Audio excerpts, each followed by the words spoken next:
فادخلی فی عبادی وادخلی جنتی فادخلی فی عبادی وادخلی جنتی، اے بندے داخل ہو جا میری جنتوں کی طرف۔ وَنَحْمَدُهُ وَنُصَلِّي عَلَىٰ رَسُولِهِ الْكَرِيمِ، اما بعد، اعوذ باللہ من الشیطان الرجیم، بسم اللہ الرحمن الرحیم۔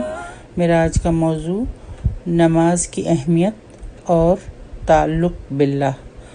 اللہ سبحانہ تعالیٰ قرآن مجید کی ایک سورہ مریم کی آیت 54 میں فرماتے ہیں، وَاذْكُرْ فِي الْكِتَابِ إِسْمَاعِيلَ إِنَّهُ كَانَ صَادِقَ الْوَعْدِ۔ اس کتاب میں اسماعیل کا واقعہ بھی بیان کیجیے، وہ بڑا ہی وعدے کا سچا تھا اور تھا بھی رسول اور نبی۔ اور پھر آیت 55 میں فرمایا، وَكَانَ يَأْمُرُ أَهْلَهُ بِالصَّلَاةِ وَالزَّكَاةِ وَكَانَ عِندَ رَبِّهِ مَرْضِيًّا۔ وہ اپنے گھر والوں کو برابر نماز اور زکوٰۃ کا حکم دیتا تھا اور تھا بھی اپنے پروردگار کی بارگاہ میں پسندیدہ اور مقبول۔ اور پھر اسی سورہ کی آیت 56 میں فوراً ہی حضرت ادریس علیہ السلام کا بھی ذکر فرما رہے ہیں اللہ سبحانہ تعالیٰ، وَاذْكُرْ فِي الْكِتَابِ إِدْرِيسَ إِنَّهُ كَانَ صِدِّيقًا نَبِيًّا۔ اس کتاب میں ادریس کا بھی ذکر کیجیے، وہ بھی نیک کردار پیغمبر تھا۔ وَرَفَعْنَاهُ مَكَانًا عَلِيًّا، ہم نے اسے بلند مقام پر اٹھا لیا۔ اور پھر ان پیغمبروں کی تعریف میں مزید کلمات، أُولَٰئِكَ الَّذِينَ أَنْعَمَ اللَّهُ عَلَيْهِم مِّنَ النَّبِيِّينَ مِن ذُرِّيَّةِ آدَمَ وَمِمَّنْ حَمَلْنَا مَعَ نُوحٍ وَمِن ذُرِّيَّةِ إِبْرَاهِيمَ وَإِسْرَائِيلَ وَمِمَّنْ هَدَيْنَا وَاجْتَبَيْنَا إِذَا تُتْلَىٰ عَلَيْهِمْ آيَاتُ الرَّحْمَٰنِ خَرُّوا سُجَّدًا وَبُكِيًّا۔ سورہ مریم ہی کی آیت 58۔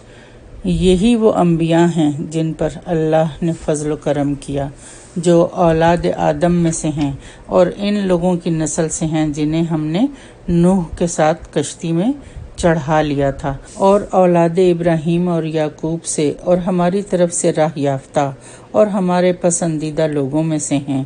ان کے سامنے جب اللہ رحمان کی آیتوں کی تلاوت کی جاتی تھی، یہ سجدہ کرتے اور روتے، گڑ گڑاتے گر پڑتے تھے۔ یہ تمام لوگ اللہ کے پسندیدہ، انعام یافتہ، چنے ہوئے بندے تھے۔ اس سے پہلے والی آیات میں حضرت ابراہیم علیہ السلام، حضرت موسیٰ علیہ السلام، سیدنا ہارون علیہ السلام کا بھی ذکر ہے۔ یہ چنے ہوئے بندے اللہ کے پیغمبر، اللہ کے رسول۔ اللہ سبحانہ تعالیٰ ان آیات میں ان سب پیغمبران کی صفات بیان فرما رہے ہیں۔ ان کی خصوصیات کا خصوصی طور پر یہاں ذکر کیا جا رہا ہے۔ کس لیے؟ ہمیں یعنی عام انسانوں کو سمجھانے کے لیے۔ اور کیوں اتنی لمبی تمہید باندھی جا رہی ہے؟ ہمیں جگانے کے لیے، ہمیں ہوش میں لانے کے لیے کہ اے انسان ہوش میں آ جاؤ، غفلت میں نہ پڑے رہو، کیونکہ غفلت کا انجام بہت بھیانک ہے۔ اللہ تعالیٰ کا یہ اسلوب ہے، یہ طریقہ ہے کہ وہ عام انسانوں سے جب کوئی بات کرتا ہے تو بات کو مثالوں کے ذریعے ہی سمجھاتا ہے، تاکہ ہمیں بات خوب اچھی طرح سمجھ آ جائے۔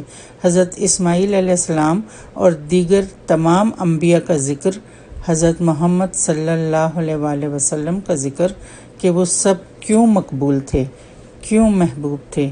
اس لیے کہ وہ اللہ کے حکم کو ماننے والے تھے، نماز اور زکوٰۃ خود بھی ادا کرتے تھے اور اس کا حکم بھی دیتے تھے، اور یہ پسندیدہ لوگ اللہ کی آیات کی تلاوت بھی کیا کرتے تھے اور اللہ کے خوف سے روتے رہتے تھے، گریہ و زاری کیا کرتے تھے۔ پھر ان مثالوں کے فوراً بعد اللہ سبحانہ تعالیٰ اگلی آیت میں فرماتے ہیں، آیت 59 سورۃ مریم، وَخَلَفَ مِن بَعْدِهِمْ خَلْفٌ أَضَاعُوا الصَّلَاةَ وَاتَّبَعُوا الشَّهَوَاتِ فَسَوْفَ يَلْقَوْنَ غَيًّا۔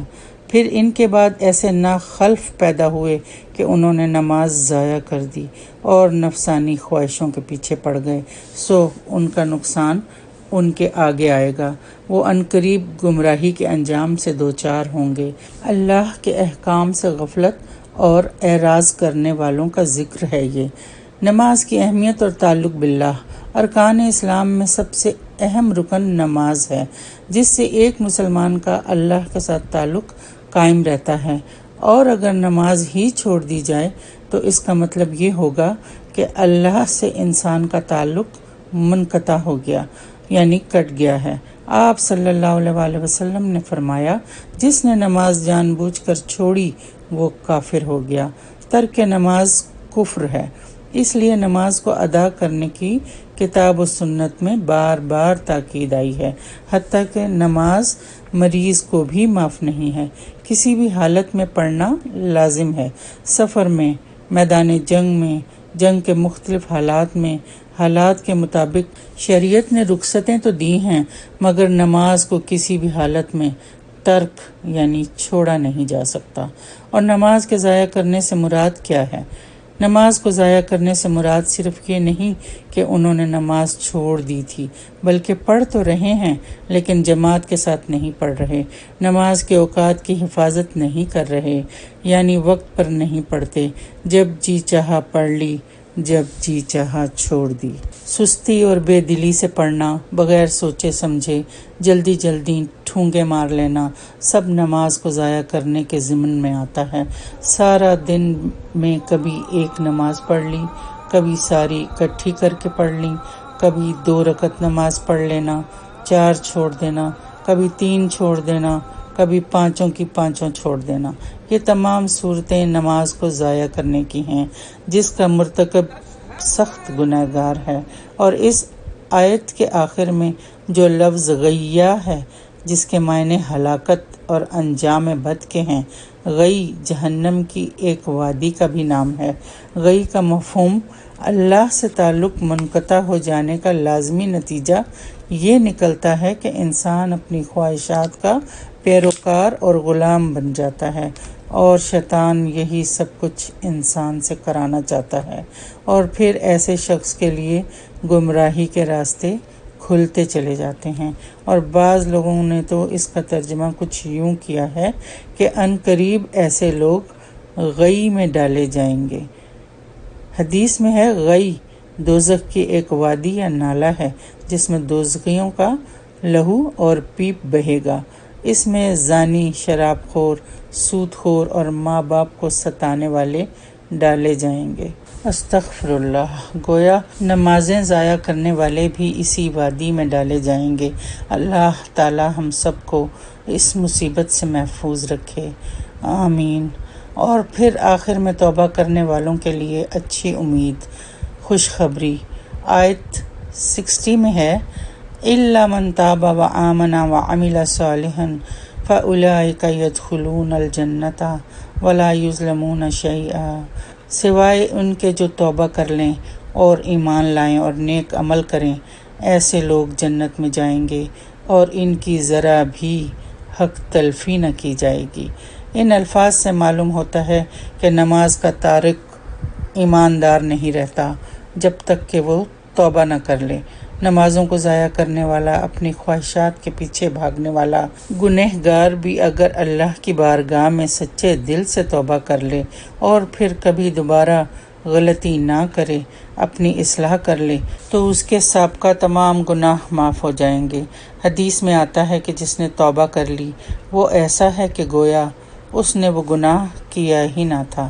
ابن ماجہ۔ سبحان اللہ۔ اللہ تعالیٰ اپنے بندوں پر بہت مہربان ہے، بس ہمیں پلٹنے کی ضرورت ہے۔ آئبون تائبون عابدون لربنا حامدون، ہم رجوع کرنے والے ہیں، توبہ کرنے والے ہیں، عبادت کرنے والے ہیں اور اپنے رب کی تعریف کرنے والے ہیں۔ اللہ تعالیٰ سے دعا ہے کہ وہ ہمیں پلٹنے والا بنا دے، اپنے آگے خشوع و خضوع سے نمازیں پڑھنے والا بنا دے، اور ہمیں اپنا فرما بردار بنا لے اور ہمارے تمام گناہ معاف فرما دے، آمین ثم آمین۔ وآخر دعوانا ان الحمد للہ رب العالمین۔